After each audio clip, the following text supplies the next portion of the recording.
What is up, multifamily and more? Welcome to our Meeting Minutes segment. I'm Jamie Gruber along with Benoit Malige, and we use this segment for us to answer questions that you've asked in our Facebook group, the Multifamily and More Facebook group, which you can join right now, and we'll make sure you get approved right after you submit your request. In order to get your question featured here, you got to put hashtag meeting minutes at the top of it, and we'll go in and extract it, pull it out, and do our very, very best to answer any questions that you have in the group that we feel we can. And when we don't know, we'll give you our best guess, but we're going to ask all of you to give us some advice or give the person asking the question advice right down here in the comments. So, Ben, you ready to roll? Yes, I am. First question, Ben. This person found a 4-unit they really like. The property cash flows. It has room for value to be added. Rents are below market. Sounds like a good deal, but it needs some work. His big concern is that it has a flat roof and they get a decent amount of snow where they are. So new investor, it'll be their first deal. So looking for advice, things to consider when dealing with a flat roof. It's a good question. Pretty easy answer. Get it inspected. Get a good inspector, and he's going to tell you if it's worth it or not. He's going to tell you the life expectancy. There's also for flat roofs, you can weatherproof them with certain metal paints. That lasts for like 10, 12 years, and that's fairly cheap. We deal with flat roofs in Cleveland, and it does snow quite a bit, and it does get pretty cold and rainy. And as long as they're maintained in a good shape, it's not necessarily a big problem. So, Yeah. I think it's like, I know this is going to be like a roundabout point, but bear with me, Ben. I'm amazed that I have a 6 and 3-year-old kid.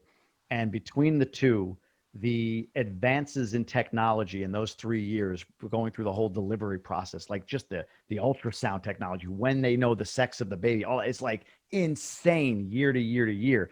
And I feel like flat roofs are the same thing.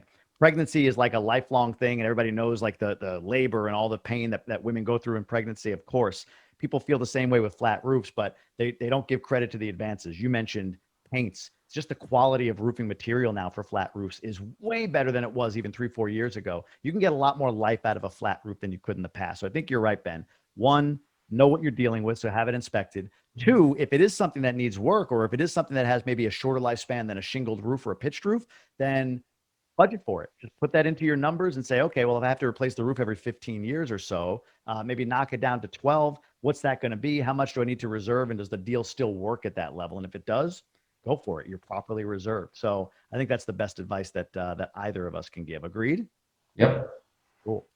Folks, if you're enjoying these Meeting Minute segments, I would encourage and ask you to go ahead and subscribe. Make sure that you get all of this, plus the other content that we put out there, sent right to your email whenever we put it out there. Now, the problem is if you do not, Ben's loving this. If you do not subscribe, Ben will appear in your backyard and look for the moment that you change for bedtime where you're nude. And he's going to use his Android phone, his antiquated Android non-iPhone, to take photos of you and post them all over the dark web. You'll never see him because I don't know where the dark web is and you probably don't either, but he'll do it.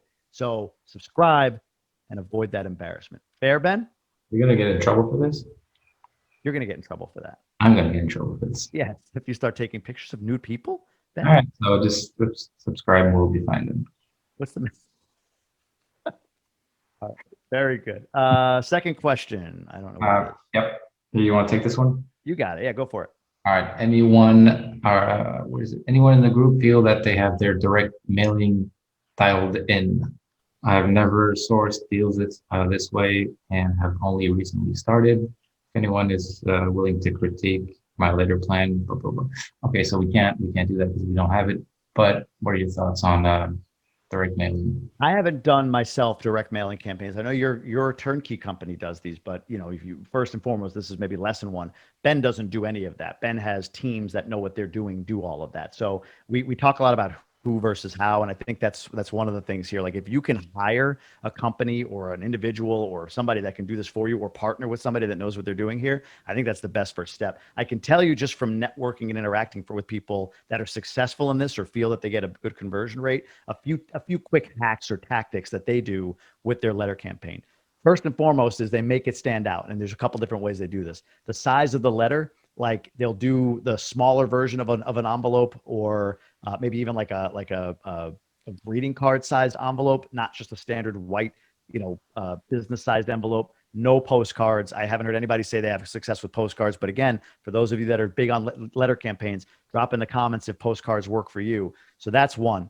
Two is a lot of people put something weighted inside the card, might be a quarter. I've heard other people put like $1 inside a card. Now, if you're mailing 1,000 letters, that gets expensive quick, obviously. But if you put something inside the card that has like a texture to it or a weight, it makes it stand out a little bit. And then thirdly, the quality of the letter itself, if you can, whether it's you or if you're partnering with somebody, list out in the neighborhood that you're sourcing the 3, 4, 5, 2, 6, 8, 10, whatever it is, properties that you've purchased, the addresses, like we purchased this property, this property, this property. We love yours. We'll close fast, and make them explain what your value is.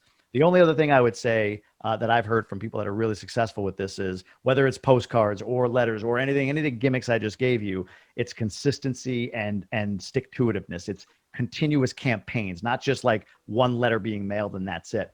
The only caveat to that is our friend Blair Clark, shout out for her, did drive around her neighborhood specifically and found, I think it was like 30 properties that she thought were right in her wheelhouse, and mailed a specific letter outlining exactly what she's looking to do and why she wants to buy that property. And her return address was the same town, which people kind of like this is a neighbor that's looking to buy my property. She got a big response rate, like 50% response rate. And I think it was like 4 or 5 of those were like doable deals, and ended up closing with one person on, I think she said 3 different deals with that one person. So driving for dollars and mailing like within your, your town, and then mailing to people within your town with your return address, a limited number of letters as opposed to broad, and looking at, databases and whatever you might be looking at for lists, is another strategy that you can put out there. So I'll just kind of put that up there, Ben. What else you got?